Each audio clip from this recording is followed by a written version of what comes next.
ये अहमद साहब ये फरमाइएगा, सबसे मेन जो स्टेक होल्डर है वो पीटीआई है।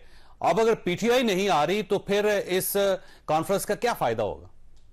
चल साहब, बहुत शुक्रिया आपका, मशकूर हूँ आपने मुझे मौका दिया और फिर बहुत बुनियादी सवाल आपने पूछा। मैं तो जी बिल्कुल उनको मेन स्टेक होल्डर नहीं समझता। पता नहीं क्यों कह रहे कि मेन स्टेक होल्डर है, क्योंकि वो तो उनका भी ना कोई असेंबली में कोई किरदार है, वो असेंबलियां छोड़ चुके हैं, कहीं से मुस्तफी हो चुके हैं, कहीं से असेंबलियां तोड़ चुके हैं, तो वो तो मेरे ख्याल में नॉन स्टेट एक्टर्स बन चुके हैं इस वक्त। लिहाजा उनको, हाँ बिल्कुल, हमने एपीसी बुलाया था और बुलाया है और हमने उसकी वजह से तमाम पार्टियों को रुजू किया है, क्योंकि आपको पता है कि एपीसी उसी कहते हैं जिसमें तमाम पार्टियां मिल बैठे।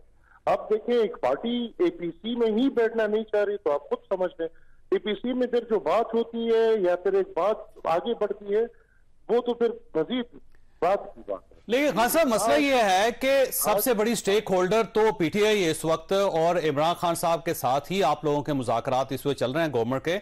अब अगर इमरान खान या पीटीआई शामिल नहीं है इस एपीसी में तो फिर इसको पीडीएम की एपीसी कह लेना आप। मैं ये वजाहत कर दूं कि एक तो पहले तो अवामी नेशनल पार्टी पीडीएम का हिस्सा नहीं।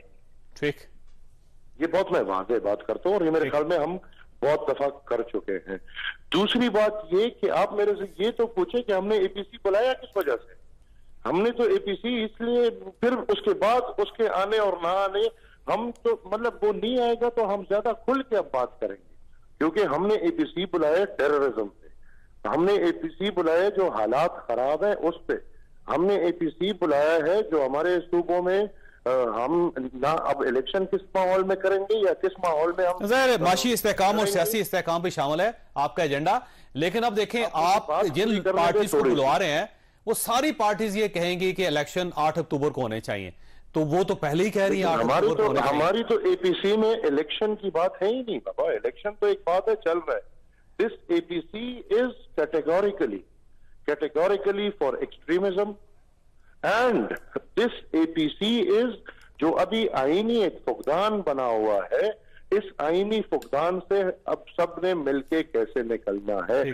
जो बातें सब सुन रहे हैं तो ये इसमें इलेक्शन की बात, इलेक्शन तो मैं, लेकिन फिर असद कैसर साहब का जो एतराज है ना वो ठीक है कि वो ये कह रहे हैं कि हम आपके एजेंडे से मुत्तफिक नहीं है और इसलिए हम आपके एपीसी में शरीक नहीं हो रहे।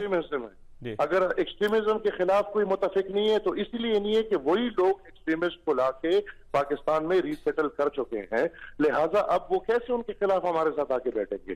पीटीआई टीटीपी का विंग है, ये दोनों एक दूसरे के साथ जुड़े हुए हैं, तो लिहाजा इस पे हमारी बिल्कुल उनके साथ एक बात तय ही नहीं हो सकती।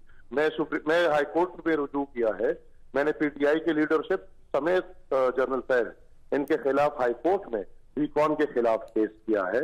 ये हम जिस चीज से गुजर रहे हैं इनके जिम्मेवार ही पीटीआई है, तो ये किस मुंह से आएंगे? और अगर ये नहीं, फिर आपने इनवाइट क्यों किया इनको? मुंह पे होनी, अगर आप इनको जिम्मेदार समझते हैं तो फिर आपने इनको इनवाइट क्यों किया खान साहब?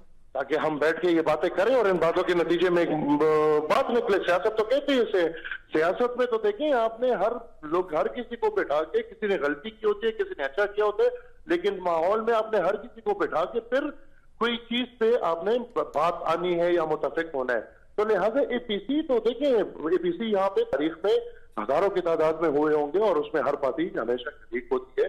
एपीसी भी किसी की जाति की उसके लिए मफाद के लिए नहीं होता, एपीसी कौम के मफाद के लिए होते हैं हमेशा, और उससे फिर पार्टियों को मुतफिक होना पड़ता है। खान साहब, आपसे आखिरी सवाल, ये पार्लियामेंट और सुप्रीम कोर्ट ऑफ पाकिस्तान के अंदर जो लड़ाई चल रही है इसमें आप किसके साथ हैं? आप समझ रहे हैं कि सुप्रीम कोर्ट ऑफ पाकिस्तान का साथ देना चाहिए जैसे पीटीआई दे रही है? मैं बिल्कुल वाजे, मैं मदर इन लॉ के साथ नहीं हूं, मैं लॉ के साथ हूं। अच्छा यानी आप पार्लियामेंट के साथ हैं बेसिकली? मैं जी लॉ के साथ हूं। तो पार्लियामेंट ही हुई ना सर, फिर अब तो एक ही हो सकता। हमने तो जी कुर्बानियां दी है अल्हम्दुलिल्लाह, 100 साल से तारीख चल रही है और हमने हर वक्त अपना सीना सर हाजिर किया है कि पार्लियामान बालादस्त हो। इंशाल्लाह हम इसी के लिए हमेशा लड़ते रहें।